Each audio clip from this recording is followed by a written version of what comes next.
What's the number one thing keeping us at our jobs?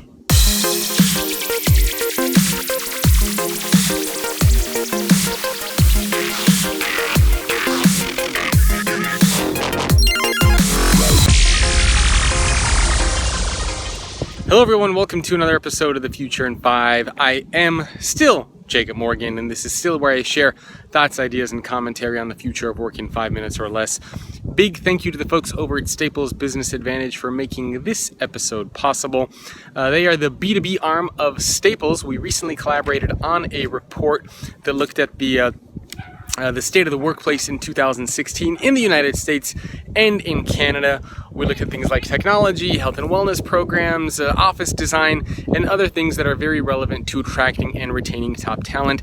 The report is free to download. If you want to get access to it, simply go to go.staplesadvantage.com/workplace index 2016.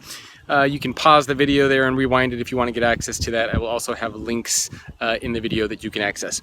All right, so back to this week's topic. I've been thinking about this quite a bit recently as I'm doing research for my book that's coming out next year on employee experience. And I was really starting to wonder, why do we stay at our current jobs? And I honestly think that a lot of this comes down to money. If you were told that you could make the same amount of money doing your own thing, would you do it? I know there are other reasons why we like working for organizations. Some of us say a sense of purpose. Some of us say, a community, we have friends, etc. All that sort of stuff, you don't have to rely on your organization for. The same thing is true for education and learning. You can get all of these things elsewhere. And I know that there are a lot of studies that have been done that show that one of the reasons why people stay at their full-time jobs, or one of the reasons why people are scared to jump ship and become independent freelancers or contractors, is because they're just not sure where their money is going to come from, where their income is going to come from. So I think that's sort of the one big problem. That is the one element, the big piece of glue that is holding everything together. And when you think about it, it's actually kind of on shaky ground, right? Because if that one problem were solved, if people were able to make as much money or more or comparable or around the same amount doing their own thing as they could working for these big global organizations, I honestly think that a lot of people would immediately just jump ship. Benefits you can now get on your own, as I mentioned, community, all that sort of stuff you can find elsewhere. You don't have to rely on your organization for it. Now, I know that there are a lot of great companies out there that are doing wonderful things, and that is fantastic.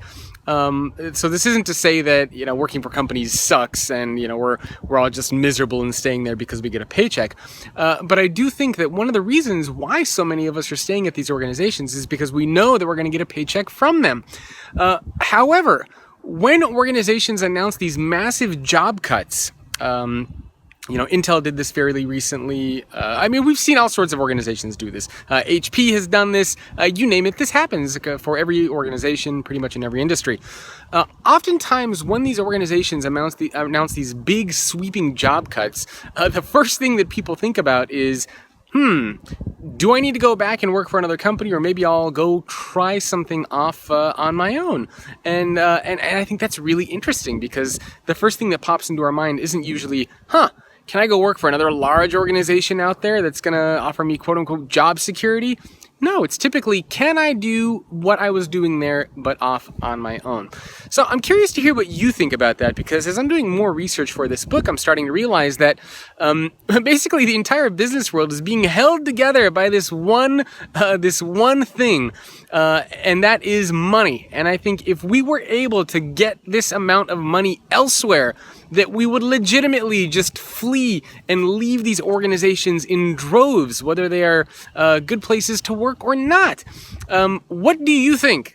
Maybe I'm just completely out of touch and completely wrong on this, but through the conversations that I've been having and through some of the research that's out there, it's what I believe to be true. It doesn't mean that money is the only thing that matters, but I think that if it weren't for that stable paycheck, we would be having very different conversations.